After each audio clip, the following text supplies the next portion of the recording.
Hey there, welcome back to Story Slices, where we slice through the best Reddit tales just for you. Let's dive right into the first story.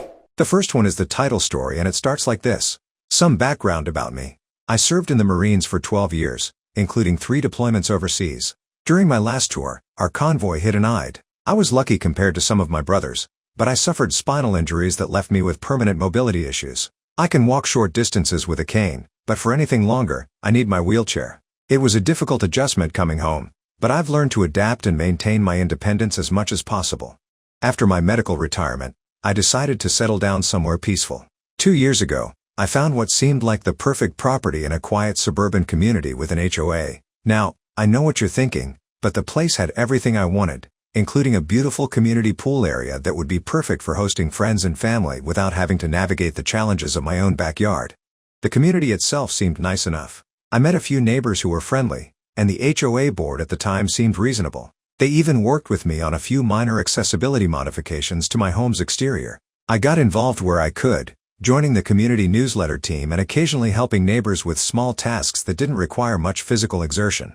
What I didn't tell anyone when I moved in was that I actually owned the pool property. See, the original developer of the neighborhood was my mother's cousin, and when he built the place 20 years ago, he set up the pool area as a separate parcel for tax purposes. When he passed away 5 years ago, it eventually came to me through a series of family arrangements. I bought my house in the neighborhood specifically because I already owned the pool area, though the HOA had been managing it for years through a management agreement.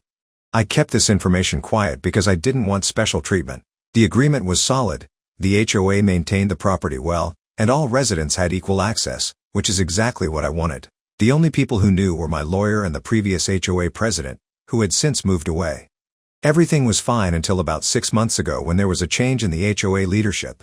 The new president, who I'll call HP for HOA president, and her right-hand man, VP, vice president, took over and immediately started throwing their weight around. Suddenly, everything from lawn height to trash can placement became cause for violation notices. I mostly stayed under their radar by following the rules meticulously, a habit from my military days.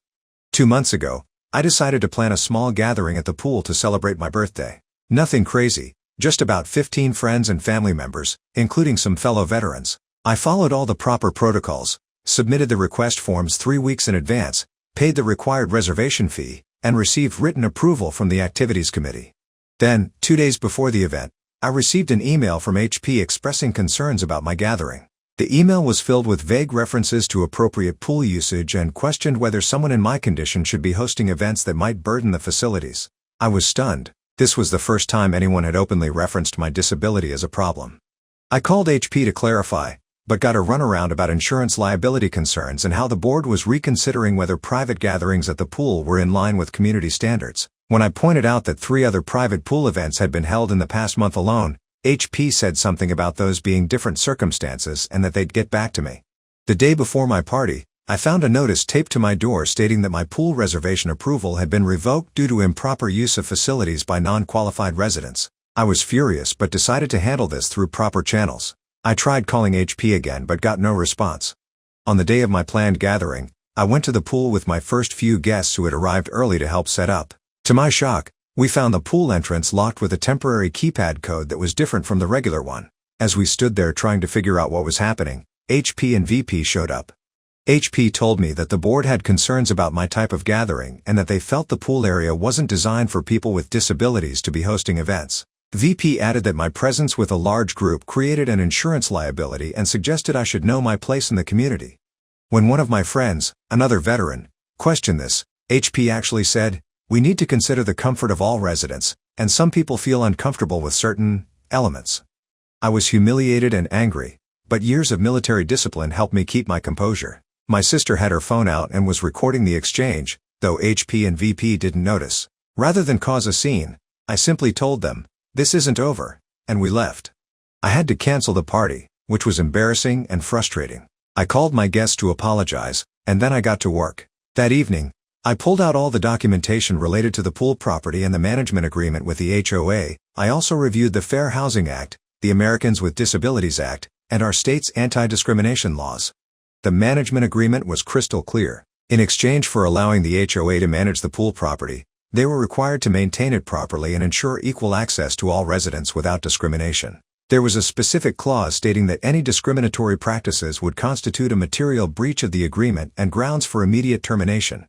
I contacted my friend who's a real estate attorney, and she confirmed what I already suspected. Not only was the HOA in violation of our agreement, but they were also potentially breaking federal and state laws regarding discrimination against people with disabilities. My lawyer friend helped me draft a formal letter outlining the multiple violations. We included transcripts from the recorded conversation, copies of emails, the written notices, and statements from my friends who witnessed the incident. The letter concluded by revealing my ownership of the pool property and my intention to terminate the HOA management rights effective immediately unless they took specific corrective actions. The following week, I requested an emergency HOA board meeting. When the day came, I wheeled myself into the community center where about 30 residents had gathered, along with a 7-member HOA board. HP looked annoyed at my presence until I was given the floor. I kept my statement brief and professional, explaining what had happened and how it constituted discrimination. Then I dropped the bombshell that I was the actual owner of the pool property and presented copies of the deed and management agreement to the board. I outlined my demands, which included a public apology, the removal of HP and VP from the board, implementation of disability sensitivity training for all board members, and a $5,000 donation to a veterans rehabilitation charity. The look on HP's face was priceless. She went from smug to shocked in an instant. VP started sputtering about how this couldn't be legal. The other board members looked stunned, and murmurs spread through the room as residents began processing what they were hearing. I gave them 48 hours to respond to my demands, then left the meeting with my dignity intact. Later that evening, I received a call from another board member asking if we could meet privately. The next morning, this board member and the HOA lawyer came to my house. The lawyer confirmed that my claim was valid and advised the board to comply with my demands immediately. Apparently, upon further investigation, they had discovered other instances where HP and VP had discriminated against residents, though none as blatant as mine. However, HP and VP were refusing to resign, claiming I was attacking the community and that they were just enforcing the rules. They were rallying a few supporters and threatening to fight this in court. 2 days later, another emergency board meeting was called. This time, nearly half the community showed up. The HOA lawyer presented his findings, confirming my ownership of the pool and the validity of my claims. The board, minus HP and VP, voted to comply with my demands. When HP tried to block the vote, the remaining board members voted to remove both HP and VP from their positions, citing breach of fiduciary duty. An interim president was appointed who issued a formal apology to me and the community for the discriminatory actions. But rather than simply accepting their apology and moving on, I saw an opportunity to create lasting positive change. I proposed a compromise. I would continue to allow the HOA to manage the pool under a new agreement if they agreed to several conditions. The HOA would invest in making the pool area more accessible for all disabilities. They would create an annual community event honoring local veterans, and HP and VP would need to perform 100 hours of community service at the local VA hospital where I received treatment. To my surprise, most of the community rallied behind my proposal. Several neighbors came forward with their own stories about problems they'd experienced with HP and VP. One elderly resident tearfully explained how she'd stopped using the pool because HP had made her feel unwelcome due to her slow walking pace. A single father described how VP had banned his autistic son from the pool for making disruptive noises. The board unanimously accepted my proposal, and we drafted a new management agreement with clear anti-discrimination language and specific accessibility requirements. The community voted to allocate funds for pool accessibility improvements, including better ramps, a pool lift, and additional shaded seating areas.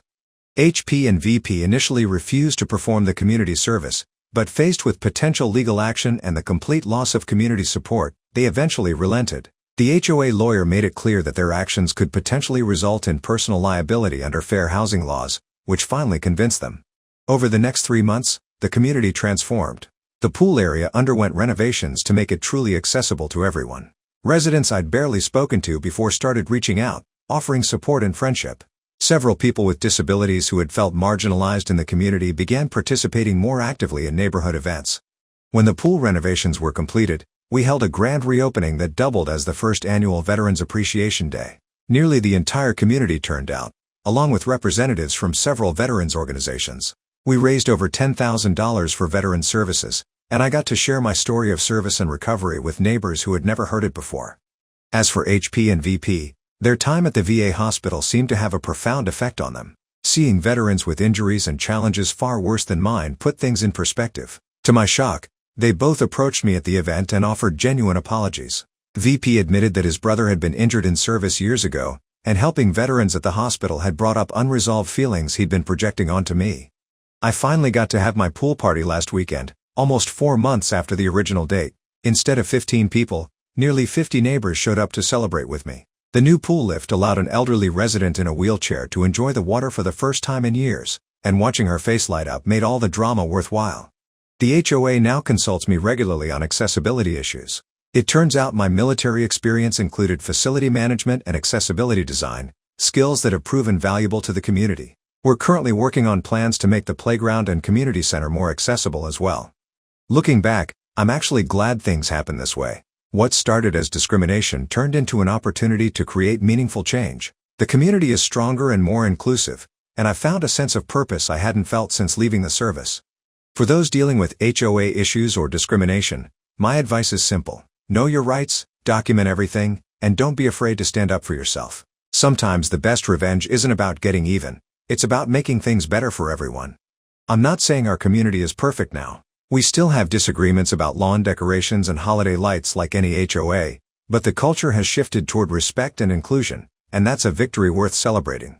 Oh, and the best part? The new board voted to name the renovated pool area after my unit from the Marines. Now every time HP and VP go swimming, they pass under a sign honoring the very service they once used against me. Sometimes justice has a perfect symmetry to it. It's been a long road from that I'd blast to where I am today, but I've never felt more at home or more respected than I do now. Sometimes you have to fight for your place in a community, but when you win that fight the right way, everyone benefits. Sorry for the length of this post, but I wanted to share my story in hopes it might help someone else facing similar challenges. Standing up against discrimination isn't just about personal vindication, it's about creating communities where everyone belongs. The next one is entitled People Story. History. I come from an extremely low income, uneducated, and prejudiced family, basically Midwestern rednecks. I was born with a disability that affects the way I walk. Growing up, my parents didn't believe that my inability to walk normally was a disability. They, mainly my father, my mom just kind of goes along with them, thought I was doing it for attention or to spite them or something, even as a toddler. Because of this, I was punished for walking the only way I am physically able to. Which means I was basically punished constantly for about 7 to 8 years until a teacher had a sit down with my parents and strongly suggested they take me to see someone.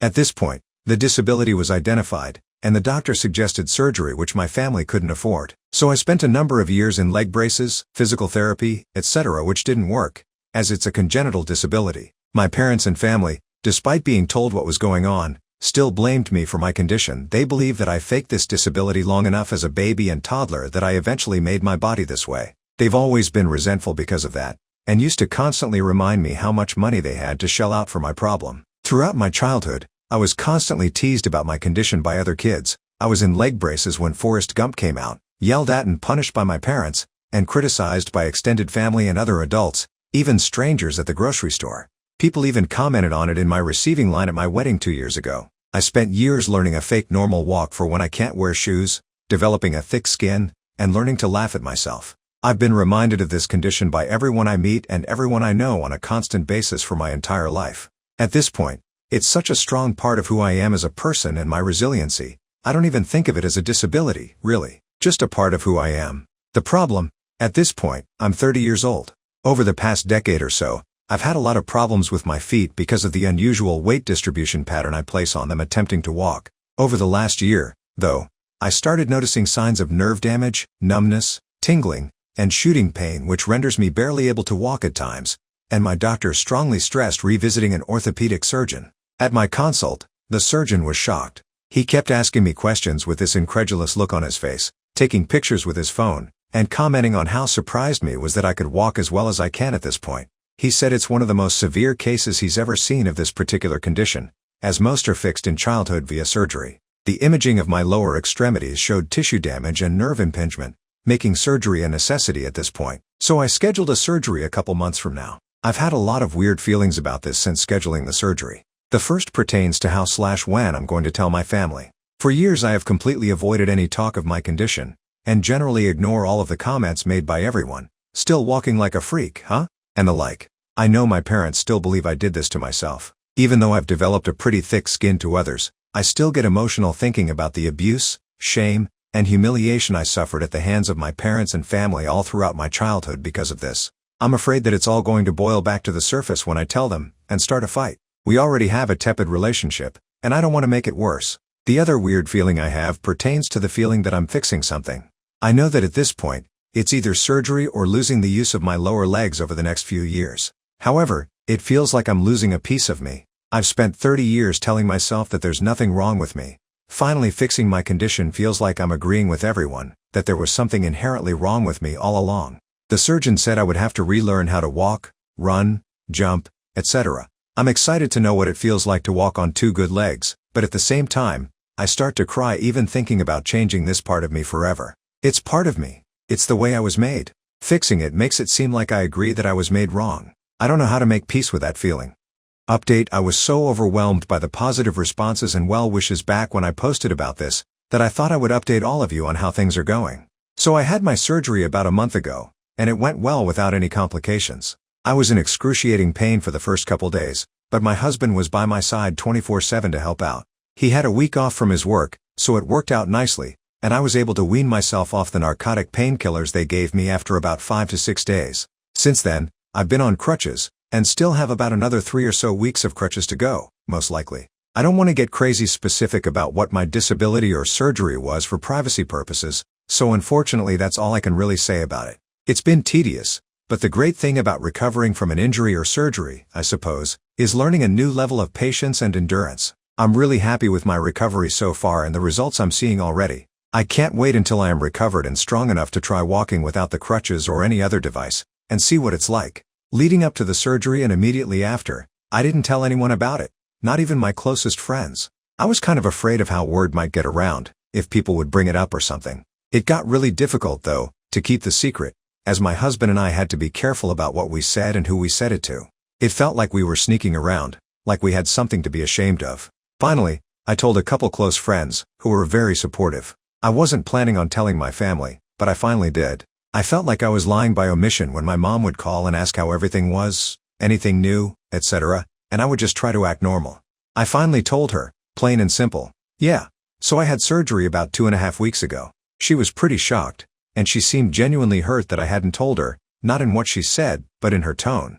She asked me why I hadn't mentioned anything, and I said that it had always been a very tense subject in the family, and I didn't want to bring it up. I think, somehow, that got through to her. She seemed genuinely regretful of the situation. She was speaking to me with shame in her voice. We didn't talk long, as I was studying. But later that night, I just kind of thought, to hell with it, and made a Facebook post coming out to my friends and other family members and letting them know what I had done. I wrote a narrative about what it was like growing up being different, the rude and hurtful things people would say, the feelings of shame and isolation that I felt, and how those feelings were so strong that I was debating whether or not I should even tell anyone. It was a positive post though, overall, as I tried to remind people that individuals with disabilities shouldn't be treated like an outcast or an exhibit. And honestly, I don't have time or room in my heart to feel angry or resentful. I am so hopeful for the future and looking forward to normal mobility. Everyone was incredibly supportive about the post, and my parents called me a bunch of times in the days after. We played phone tag a bit, and when I finally talked to my mom a couple days ago, she said she wanted to start looking at flights to come out here and visit me, and help out. I told her that wasn't necessary, that I was pretty used to the crutches now and the limited mobility I have, and she said she hopes I can reconsider in the next couple days, as it would make her feel a little bit better to be able to help me out, cook, shop, etc. Apparently me getting the surgery and intentionally not telling them, coupled with the FB post that my mom saw, I didn't call them out or anything in it, just talked in general about how difficult it was, made my parents feel horrendously guilty about the way I grew up and was treated. My mom wanted to try to make it up to me somewhat by flying out here and spending some time together. I appreciate the sentiment, and I'm glad that they're seeing the way they treated me in a new light, but I do think I'm honestly too busy in the next couple weeks to host a guest. I told her we could revisit the discussion in a couple weeks. So, everything is pretty great right now. I made peace a long time ago with the fact that I will never be completely comfortable or close with my family, but it's nice to know that people can change, or try to. I really appreciate the effort my parents are putting in, even if it's not necessary. It's the thought that counts, I guess. I don't want to say I'm glad they feel bad, but I'm kinda glad they feel bad. It shows that they're human. Maybe there's some hope there. Anyway, thank you all again so much for your kindness and support. Your replies and massages meant everything to me, even if I didn't get around to responding to them. I read and appreciated every single one. Here's to good health and a good life. Goodbye. The next one is entitled People Story. I'll try to be brief. I'm still fuming. My husband, M29, comes from a big family, 4 brothers, 2 sisters, raised by a single mother for the most part. The youngest of his siblings is Joseph, M19. In the 6 years I've known Joseph, he's always seemed awkward and a little too quiet and socially inept. I have always had a special fondness towards Joseph because he's such a sweet person, and I was a little awkward growing up myself. Joseph has been struggling with some classes and I've been helping him. My husband took me on a special dinner night to thank me for this, and it was there that he revealed why Joseph sometimes struggles. Apparently, their dad, who is now dead, left their mom over accusations that Joseph was a product of infidelity. He was not, but their dad was super paranoid about infidelity and treated his wife like property. The father started abusing Joseph when Joseph was as young as 2. Beating him. He left shortly thereafter and passed away a few years after that. The abuse didn't stop there. My mill picked up where the father left off. The beatings and abuse is too graphic and unspeakable for me to detail it here. It's disgusting and inhumane. My husband said that all the siblings took part, including himself. When I could no longer take listening to the details and the extent to which my husband participated, I asked him why and how he could do those things. He went into full-on defense mode when he saw how furious I was and said they were told he was not their brother. Like, that's a valid excuse? He said the family buried it and doesn't talk about it. That Joseph started defending himself at about 13 and the abuse stopped then. I asked him if anybody had apologized to Joseph. He said he doesn't need an apology, that he just needs to forget, and in time he will. Since that night 3 weeks ago, I have been unable to be affectionate in any way towards my husband. It's like I went from totally in love, to totally repulsed by him. He's suddenly somebody I don't even know. I honestly don't know why Joseph has chosen to stay around all these animals, and I'm disgusted with myself for marrying one. Last weekend we had a backyard cookout, as we often do. Most of his siblings were here. Joseph knocked over a pitcher of iced tea. He's a little shaky and a little clumsy, but it was an accident, obviously. My mill went off and started berating him and called him an idiot and a few other names. She started to berate him about his hands and how they shake so much and told him to get control of it and stop shaking. I gave my husband a look, like, hey, jump in here. He didn't do anything. I lost it. I went completely crazy on her and told her that maybe if she hadn't beat him and other things. At this point my husband jumped in and told me to take it easy on his mom. I told her to leave and she told everybody to leave with her. Joseph only stayed because I practically begged him to stay, but she told him to leave too. I tried to talk to my husband about what happened and why I went off. He told me to mind my own business about his family business. I told him to leave at this point. He reluctantly left and has been calling and texting me non-stop to forgive him. Edit. Finally heard back from a friend I had emailed. She's a counselor. She told me I actually victimized Joseph by bringing up the abuse that Friday night. She says I should have simply stood up for him for what happened that night. She says I should apologize to him for that, and I will tonight. She also said it's probably going to be the first and only apology Joseph ever gets that's even remotely related to all the abuse he suffered, so be ready for anything. I'm picking him up at his friend's house tonight. His mom kicked him out over what happened. Everything is happening so fast now. My parents have stepped up big time and offered to move him in. My dad is going to teach him how to drive and help him get his DL. He's going to give him his old car that nobody drives. Now we just have to convince him to accept our help. Haven't read all your comments, but I will. Just things are happening fast, I need to keep up. I know my kids will be fine. Right now I'm in full get Joseph help mode. I have not read all your comments, but I will. Thank you all. Oh, I almost forgot. I spoke to my husband on the phone finally. He thinks he's going to talk his way back. I asked him why his mom kicked out Joseph. He said he had no idea what I was talking about. He didn't know. Joseph told me that my husband has been staying at his mom's and he was there when Joseph was kicked out. I will file divorce. No chance I'm taking him back. Edit. Some of you have asked about the details of the abuse. I left them out to spare you. Something inside you breaks when you hear the details of what they did to Joseph. I wanted people to read this and not have to visualize it. Horrible and tragic are not big enough words. Edit. Sorry I can't respond to every comment, and thanks for some kind words. But just to add some clarity to some questions I keep seeing. No, he has no remorse, nor does he think an apology is needed. He also feels no therapy is needed for anybody, just time to heal. But at the same time he acknowledges that Joseph's shaking and struggle are a result of his abuse. I don't get this contradiction, but I will get therapy for myself as well and try to get more answers. Also, yes, my dad is pretty awesome. I knew he would spring into action if I just talked to him. My mom is great too. I knew Dad would get her to sign on as well. They liked Joseph, and they had reservations about me marrying my husband, but that was for other seemingly petty reasons at the time. I swear on my life that I did not know my husband and his family had this secret. I only knew that they all seemed normal, but Joseph was clearly damaged. He is very sweet-natured, but you can tell he has endured some things. I always wanted to get close to him and try to understand him, but I never would have guessed. Update: I filed for divorce after a few conversations with my husband. He blames Joseph for our divorce and became very threatening. At one point he said he would walk away from me and our 2 kids if I didn't stop the divorce process. I called his bluff and told him go, we would be better off. In my state it takes 6 months to finalize divorce with children involved. I have sole custody and he never filed for joint custody, which is good. Now on to Joseph. There's so much, but I'll try to be brief. He's in therapy and lives with my parents. He's sticking it out with school even though he has anxiety and depression. He's fighting really hard to heal. Sometimes he has setbacks and is just like a broken down little boy. He has a very strong will and spirit, and sometimes I wonder how far he would have gone in life even now at 19 if the animals hadn't totally broken him. His siblings and mom still try to contact him and guilt him for not staying with his mom to take care of her as she ages. They all agreed that Joseph's life would be to be the mother's caretaker as they all go on have lived their own as they wish. He actually feels guilty about not fulfilling that, shockingly. He has a long way to go before he realizes that his life is his to do as he wishes. They don't have his phone number anymore, but they email him. My dad got him a new phone because his mom would call him and berate him and guilt him. It seemed like every conversation with her set him back 2 steps. She still knows how to crush him, sadly. I wish she didn't have that power over him. I've never wished a death penalty on somebody like I do on her. He's dating a girl and I'm scared she might hurt him, break his heart. But my dad is more encouraging of that and has to remind me to not overprotect him. Joseph has become very close with my mom. He drives her grocery shopping and enjoys doing that stuff with her.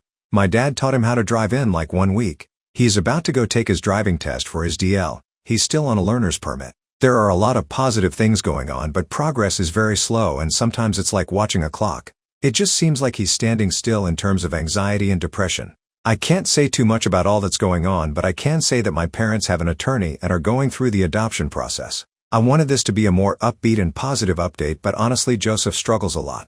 Law enforcement is now involved because some of the physical abuse is more recent than I thought, just from his mom.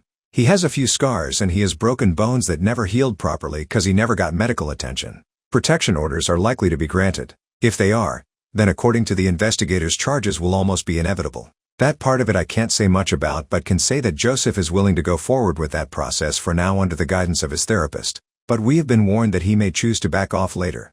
Though one cop said there is a point of no return for the DA even without Joseph's cooperation.